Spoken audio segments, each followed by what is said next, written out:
Hello friends, કેમ છો બધા? મજામાં ને? જય સ્વામિનારાયણ, જય શ્રી કૃષ્ણ. આજે આપણે બનાવવાના છે વેજ પનીરનું શાક. યસ, તો વેજ પનીરનું શાક બનાવવા માટે લીધો છે આપણે બધા જ વેજીટેબલ, જેમાં છે કેપ્સિકમ, ગાજર, લીલા વટાણા, ફ્લાવર, બટાકા અને અહીંયા છે મસાલાવાળું પનીર. મસાલાવાળું પનીર કમ્પલસરી નથી, તમે સાદું પનીર પણ લઈ શકો છો. અને અહીંયા છે ટામેટાની પ્યુરી પણ લઈ શકો છો.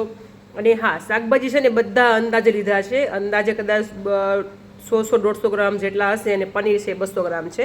તો સ્ટાર્ટ કરીએ. તો આપણે પહેલાં મૂકી છે કડાઈમાં તેલ ગરમ કરવા માટે મૂક્યું છે અને તેલ છે 5 થી 6 ચમચી મોટી. એમાં એડ કરીશું એક ચમચી જીરું, 1 તમાલપત્ર અને 2 સૂકા લાલ મરચાં, અડધી ચમચી હિંગ, અડધી ચમચી હળદર, ટામેટાને એકદમ મિક્સ કરીને આપણે એને એકદમ કૂક થવા દઈશું. તો ટામેટાની પ્યુરી લો તો પણ ચાલે, પણ અહીંયા મેં ટામેટા લીધા છે પણ એ પણ મસ્ત સ્વાદ આપે છે. તો એને એકદમ તેલમાં કૂક થવા દઈશું, પ્યુરી ટાઈપ છે ને ત્યાં સુધી. ટામેટા એકદમ મસ્ત કૂક થઈ ગયા છે. હવે આપણે એમાં એડ કરીશું આ શાકભાજી, જેમ કે પહેલાં ગાજર, જે ચડતા થોડીક વાલ કૂક થતાં, જેને કૂક થતાં થોડીક વાલ લાગે છે ને એ પહેલાં એડ કરીશું. તો કે ગાજર, વટાણા, ફ્લાવર, બટાકા અને પ્રોપર પહેલાં મિક્સ કરી દઈશું. પનીર અને કેપ્સિકમ સિવાયની બધી જ શાકભાજી આપણે અત્યારે મૂકી દીધા છે તેલમાં, કેમ કે એને કૂક થતાં થોડીક વાર લાગે છે.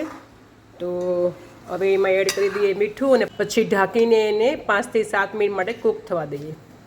સ્વાદ મુજબ નમક એડ કરીને હવે એને ઢાંકીને 5 થી 7 મિનિટ માટે કૂક થવા દઈશું ધીમા ગેસ પર. આપણું શાકભાજી એકદમ મસ્ત ચડી ગયું છે. અમે છે ને આમાં અડધો ગ્લાસ પાણી પણ એડ કરેલું, જે મારા રેકોર્ડમાં નથી લેવાયું, ભૂલાઈ ગયું હતું. તો હવે એડ કરી દઈશું આપણે એમાં કેપ્સિકમ, જે બાકી રહ્યા છેલ્લા એ એડ કરી દઈએ. કેમ કે કેપ્સિકમને છે ને ચડતા વધારે વાર નથી લાગતી. તો હવે આપણે એને મિક્સ કરી દઈએ અને પાછું ઢાંકીને 2 થી 3 મિનિટ માટે કૂક થવા દઈએ.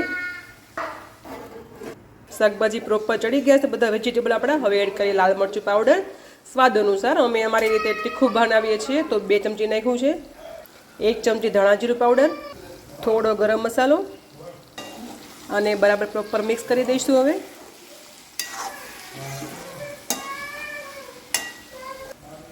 હવે એડ કરી દઈશું આ પનીર. મસાલા પનીર છે, સાદું પનીર પણ લેવાય છે, એ મસ્ત લાગે છે. 1 ચમચી મલાઈ નાખવી હોય તો નાખી શકાય, એવું કમ્પલસરી છે નહીં, ન હોય તો પણ ચાલે. હવે આને એકદમ ધીમા હાથે મિક્સ કરીશું, જે પનીર છે એટલે.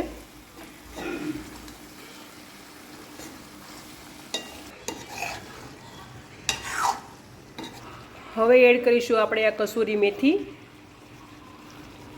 એને પણ બરાબર મિક્સ કરી દઈશું. હવે આપણો ગેસ ઓફ કરી દઈએ, કેમ કે આપણું વેજીટેબલ પનીર મસ્ત તૈયાર થઈ ગયું છે ને યમ્મી એકદમ.